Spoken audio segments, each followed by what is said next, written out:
In today's video, I'm going to share something with you that I've enjoyed immensely for many, many years, and that is quotations. A lot of people love quotations. They're all over Facebook, they're all over Instagram, and if you're not following me on Instagram, you should be, because I post a lot of these quotations on there with pictures that I very carefully select to go right along with what I'm talking about.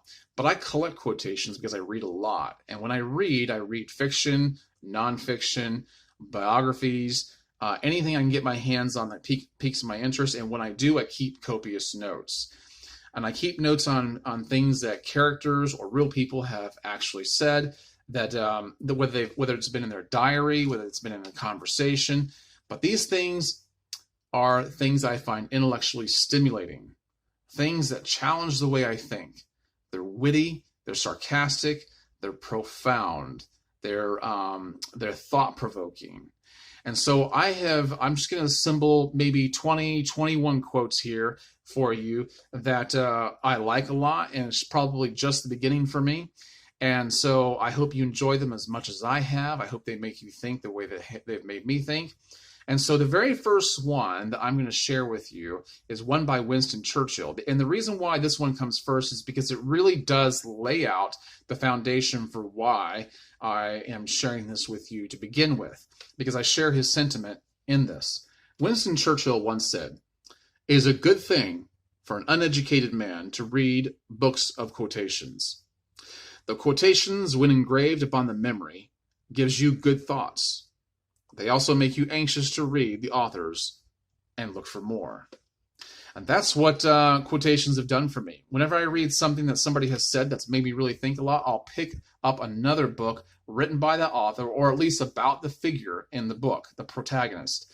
And so I hope that maybe by sharing these quotations with you, it'll do the same thing for you. So some of these quotations I will put on the screen for you. Some of them I will not, because they're too long, but I hope you enjoy them either way. Put your comments below, share your quotations with me, and perhaps I'll put them in future videos. So the next one I want to share with you is by a man named Frank Hughes. Now, I don't really know which Frank Hughes this is because it's such a common name, and I don't really recall exactly where I got this quotation. But it fits. I'm probably going to use it in an upcoming video here very shortly. So keep your ears peeled, because you'll probably hear this more than once. But I think this is poignant. He said, "Experience isn't really the best teacher, but it sure does serve as the best excuse for not trying to do the same silly thing again." I like that because I can relate to it. Many, many times I have repeated a matter which did not work for me, a procedure that did not work for me, and yet I kept doing it over and over again, even though experience had told me otherwise. But I think he's right here. I think he's right here. Now, here's another one. I'm going to give you two by Seneca. Now, Seneca is my favorite philosopher. He was a Roman Stoic philosopher in the 1st century, and I actually like him more than Marcus Aurelius. I think he has more quotables than he does, but here you go. Here's one. These two, well, here's two, and these are more or less about materialism and his thoughts on it. Now, here's what he said. He said, "It is not the man who has too little who is poor, but the one who hankers after more." You might have to rewind some of these and listen to them again, because they're actually pretty profound. The next one I want to share with you by Seneca is this, along the same lines. He said, "You ask what is the proper limit to a person's wealth? First, having what is essential, and second, having what is enough." Think about that. Now, the next one is for all you people who love Shark Week, which is actually airing right now. I don't know when you're watching this video, but Shark Week is a pretty big deal, at least in my household. And so my wife, I think her favorite movie is Jaws. She loves Jaws, and she never can get enough of it. But here is a quote from David Brown, the producer of Jaws. I've always loved this quote. I've referred back to it often. He once said, "I've never loved a dumb woman. The brain, combined with moderate good looks, is an overwhelming aphrodisiac." And I second that. I totally agree. I don't like it when I hear women refer to men as only caring about looks, because all of us men know that's just not true. We care about so much more. You may have very shallow men who are creeping at the bar, who that's the only thing they're after. But by and far, most men, almost all men that I know, care far more about a combination of good looks, moderate good looks, and brains. And might I add to that, kindness. Now, here is one by Woodrow Wilson. Now, this one is very good. Very good quote. I think you'll find it inspiring because he meant for it to be inspiring. He gave a speech to the Atlantic Fleet at York River on August 11th, 1917. And in part of his speech, here's something he said to inspire the men that were entering World War I at that point, because we came in a little bit later than the rest of the world. Here's what he told them. He says, "Please leave out of your vocabulary altogether the word prudent.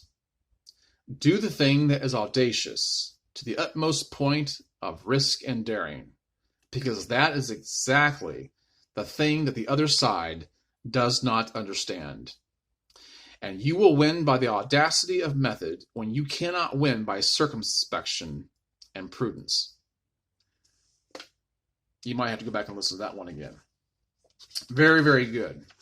Very good. Now here's one by Aristotle. Most people who know who Aristotle is. I won't bother explaining. I've really enjoyed this one over the years. Here's what he said. He goes, "So the worst person," if you want to know who the worst person is, he explains it here. He says, "So the worst person is the one who exercises his wickedness towards both himself and his friends. And the best is not the one who exercises his virtue towards himself, but the one who exercises it towards another, because this is a difficult task." I really like this because he's not saying the worst person doesn't have friends. They do, but they use them up, they wear them out, and they manipulate them, and they really makes them horrible people. And but then you have people who like to talk about loving themselves, caring about themselves before you can care about anybody else. But there's usually no follow-up to find out how they're treating other people. And I don't find that there's a shortage of people who love themselves a lot. There is a shortage of people who love other people as much as they love themselves. So I like what Aristotle said there. Now here's one from Matt Groening. Matt Groening, as many people know, is the creator of The Simpsons, Futurama, things like that. Now, I don't know which character said this or if he said it personally. I can see this as being something that Bart Simpson would have said. But it's just kind of funny. It's more funny than it is inspiring. But I had to add it in here. He said, "Love is a snowmobile racing across the tundra, and then suddenly it flips over, pinning you underneath. At night, the ice weasels come." I thought that was funny. All right, here's one by Charlie Brown. Now, I grew up loving Peanuts and watched all the specials that came on TV. And so, obviously, Charles Schultz pins all of these. But he said something that I can absolutely agree with. Here's what Charlie Brown said. He said, "Nothing takes the taste out of peanut butter quite like unrequited love." Wouldn't you agree with that? Isn't that funny how when you love somebody and they're not loving you back, how it does seem to change the color and hue of the whole world and even the taste of things? So I thought that was very profound of a little bald-headed boy. Here's one by Edward Abbey. Edward Abbey was an American journalist, and this is also kind of funny, but it does make you think a little bit longer about it. He said, when a man's best friend is his dog, that dog has a problem.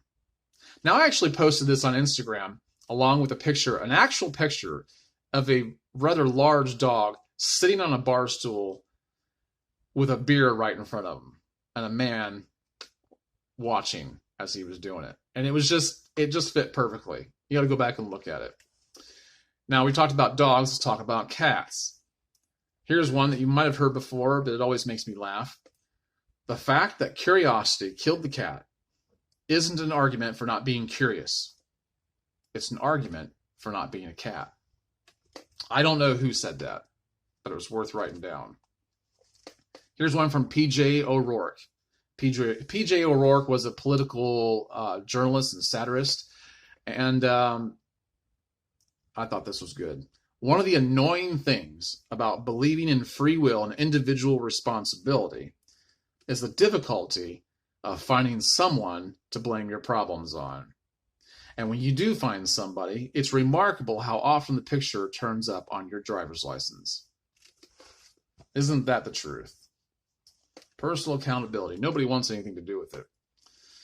All right. Here's one by William George Jordan. I'm actually going to have two of them on here by him on this video, because just about everything he wrote was quotable. You couldn't hardly read a paragraph of his writing that couldn't be quoted. He's a very profound man. He was an editor for, I believe it was Ladies' Home Journal and Saturday Evening Post in the very early 1900s, somewhere between 1900 and 1920. But he's very good. So listen to this. It's a little long, but it's good. He said, "Let us make this life of ours a joy to ourselves and a tower of strength to others. Then shall we have made this life a success, no matter what it results. We shall have made character, and character is real life. The truest success is not the one the world often holds highest, that which is rung upon a cash register. The truest success is a strong nature, living at a high but steady moral pressure, and radiating love, kindness, sympathy, strength, tenderness, and joy to others." Like I said, you're probably going to want to go back and listen to this, because he outlines what he believes success really is. I can't really add to that. Henry Ward Beecher was a Congregationalist minister back in, I believe, the 19th century, somewhere in the 1800s. And I like this one a lot also. "A man ought to carry himself in the world as an orange tree would if it could walk up and down in the garden, swinging perfume from every little censer it holds up in the air." Wow. Think about that.